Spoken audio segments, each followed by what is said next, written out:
The sun had begun to sink low over Dry Creek, casting orange slants of light through the dusty windows of the Broken Spur Saloon. Evening was coming on fast, but the heat of the day still clung to the wooden walls, and the backs of the men packed shoulder to shoulder inside.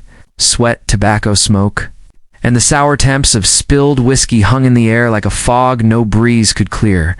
At the far corner sat a couple no one recognized strangers. In a town where everyone knew everyone's business, the man looked like he'd lost a fight with both the desert and life itself. Dirt streaked his face.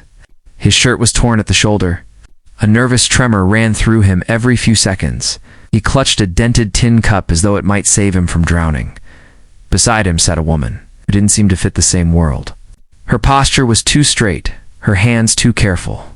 She kept them folded in her lap, even though they shook, as though trained never to show weakness. Her dress, once clean, maybe even elegant, had been worn down by travel and wind. A rip along the hem told of rough roads, or worse encounters. Yet she kept her chin lifted just enough to show she hadn't surrendered to whatever had driven them through the saloon doors. The piano player's fingers dragged into a sour chord when the rancher walked in. The tall figure filled the doorway before stepping inside, dust scattering off his coat with each movement. He pushed the saloon doors behind him with a single shove, sending another gust of desert grit across the floor. A few men glanced up but quickly looked away. He wasn't just bigger than most. He carried a quiet, heavy presence that made others straighten instinctively. Cole Maddox, owner of Three Pines Ranch. Folks said he'd once stopped a runaway wagon with his bare hands. Others whispered he'd stared down Apache raiders alone until they turned back. The truth was simpler. He did what needed doing, never raised his voice, and never took advantage of fear. In a land like the West, that kind of reputation made you nearly myth. Cole scanned the saloon until his gaze landed on the couple. He'd heard someone was looking for help, desperate help by the sound of it. But he hadn't expected this. The man looked like he hadn't slept in days. The woman's eyes flickered with quiet, hidden panic, as if waiting for the moment the world took one more thing from her. Cole approached, boots thudding on the wooden floor. The saloon fell into an uneasy hush. A few gamblers set their cards down. The bartender wiped his hands on a cloth and pretended one spot on the counter needed endless polishing. "You the one asking for me?"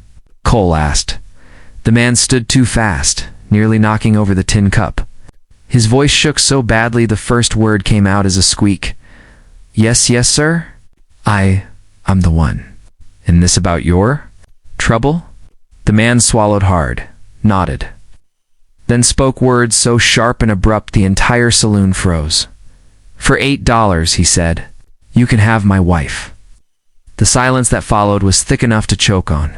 A few men laughed high, uneasy laughs that didn't reach their eyes. One ranch hand muttered, "Ain't right," and looked at the woman with something like sympathy. Another spat tobacco juice and cursed under his breath. The woman's fingers tightened. Her chair scraped back slightly as though she wanted to run, but her legs wouldn't obey.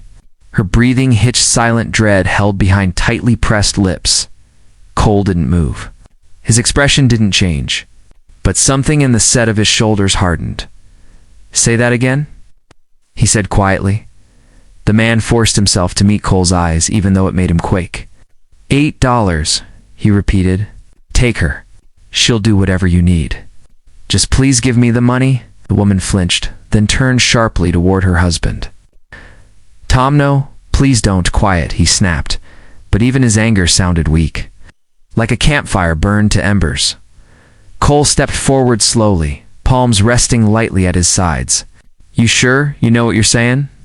A man doesn't offer something like that unless he's out of options." Tom's eyes darted around the room. "I'm out," he whispered. "No money. No land. No way to pay what I owe. Sheriff's looking to hang the debt on me. I can't. I won't go to jail." "So you'd sell your wife?" Someone hissed from nearby. The woman's eyes filled with tears she refused to let fall.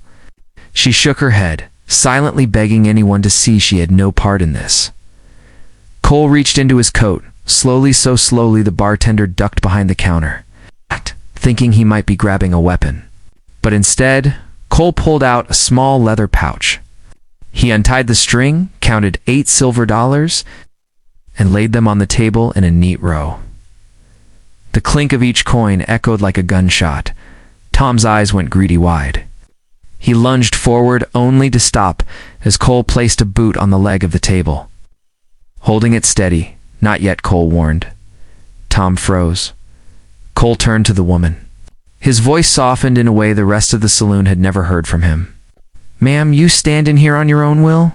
Her lips parted, but no sound came. She tried again, throat tight. "I don't." She shook her head. "I didn't want this. He said it was the only way. He said, we'd die out there on the road otherwise." Cole nodded once, the smallest, gentlest gesture. Then he slid the coins toward Tom. "Here, $8. Just like you asked." "Oh." Tom grabbed them instantly, stuffing them into his pocket with frantic shaking hands, as though afraid they'd vanish. Cole placed a steady hand on the woman's shoulder. "Ma'am, you're cumin with me." Whisper swept through the saloon like wind through tall grass. Some men stared in shock.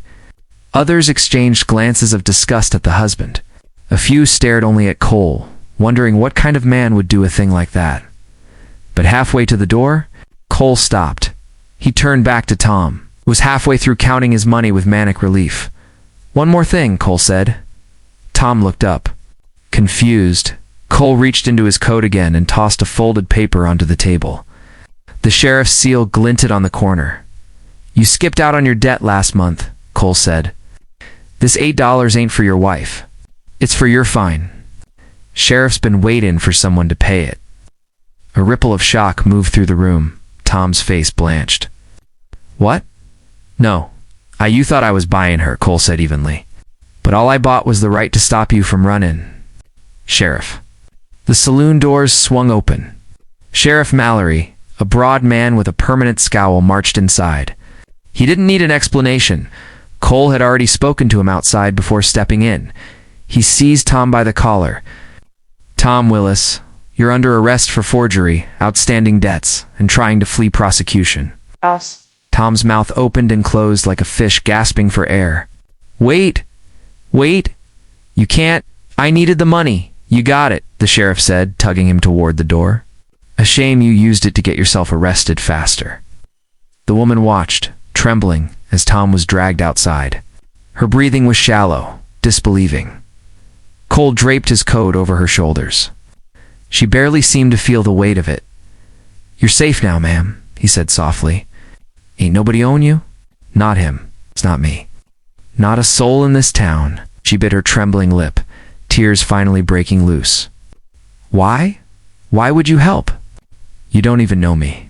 Cole tipped his hat, voice calm and sure. "Because no woman deserves to be sold to save a coward from consequences. And because everyone deserves a chance to start over somewhere safe." Her eyes softened, a fragile spark of hope breaking through the exhaustion. "Do you truly mean I can come with you? I won't be a burden?" "Ma'am," Cole said gently, offering his arm, "you'll be a guest.